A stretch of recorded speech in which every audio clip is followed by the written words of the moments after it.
The political landscape in the Commonwealth of Virginia is currently a fascinating study in geographic and ideological polarization, and as we look at the most recent data regarding the 2024 election cycle, it is clear that the state remains the ultimate national bellwether, following the Super Tuesday results where we saw decisive victories for both Joe Biden and Donald Trump in their respective primaries. The question on everyone's mind is, has Virginia officially transitioned from a swing state to a reliable blue stronghold, or is there a path for a Republican resurgence?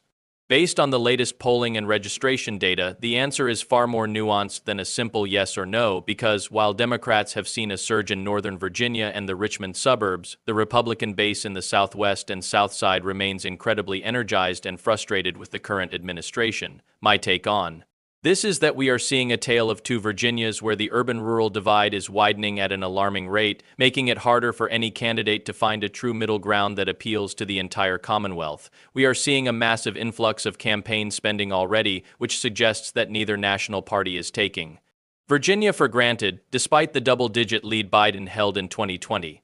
I'm Dave, and before we dive deeper into the legislative gridlock in Richmond, it is a very easy task to just click that subscribe button below to stay updated on all our breaking political coverage. When we look at the immediate aftermath of the recent legislative sessions and the primary outcomes, we have to ask ourselves, why is there such a massive disconnect between the governor's office and the General Assembly?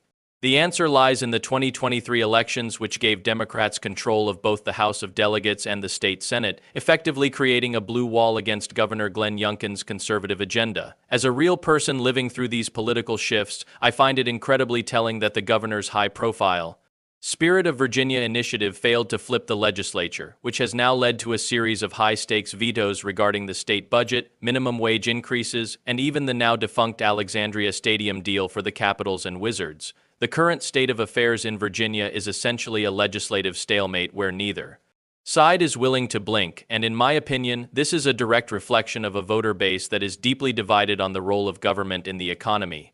Is it a failure of leadership or a success of the checks and balances system? I would argue it's a bit of both, as the governor tries to maintain his national profile while the Democratic leadership in Richmond doubles down on protecting what they call the Virginia progress achieved under the previous administration.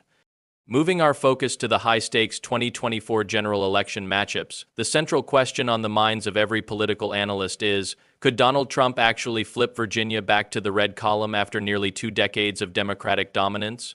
Based on recent Emerson College and Roanoke College polls, the gap is narrowing to single digits, which is quite shocking considering the 2020 results. If you ask me, the right answer to why this is happening isn't just about the candidates themselves, but about the specific economic pressures being felt in places like the Shenandoah Valley and the Tidewater region. Inflation and cost of living concerns are driving a wedge into the traditional Democratic coalition, particularly among working-class voters who feel left behind by the Nova-centric policies of the current state leadership. We are seeing a real possibility that the 7th and 10th congressional districts will serve as the canaries in the coal mine for the national election. If Republicans can make significant inroads in these suburban corridors, it signals a massive shift in the American electorate. I believe we are currently witnessing a realignment where education and kitchen table issues are outweighing traditional party loyalty, making Virginia one of the most unpredictable and exciting battlegrounds to watch this year. We cannot ignore the cultural and social undercurrents that are currently defining Virginia's electoral identity, specifically the tug-of-war over reproductive rights and education policy. One must ask, did the 2023 legislative flip prove that abortion is the single most important issue for Virginia voters? Based on the exit polling from the recent state elections, the answer appears to be a resounding yes, as Democrats successfully framed the election as a referendum on a potential 15-week ban. My commentary on this is that the Republican Party in Virginia is struggling to find a middle-way message on social issues that doesn't alienate the suburbs while still satisfying their conservative base.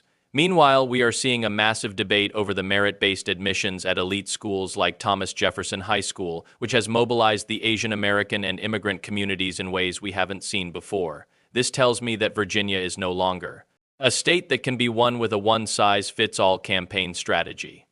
You have to speak to the specific anxieties of dozens of different demographic groups simultaneously. The right answer for any candidate today is to realize that Virginia voters are highly educated, highly skeptical, and more likely to split their tickets than ever before in history.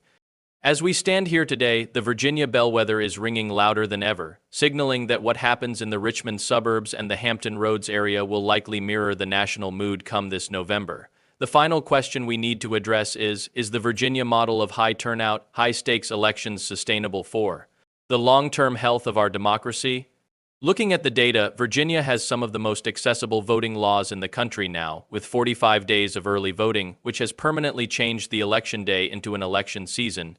In my personal view, this is a double-edged sword.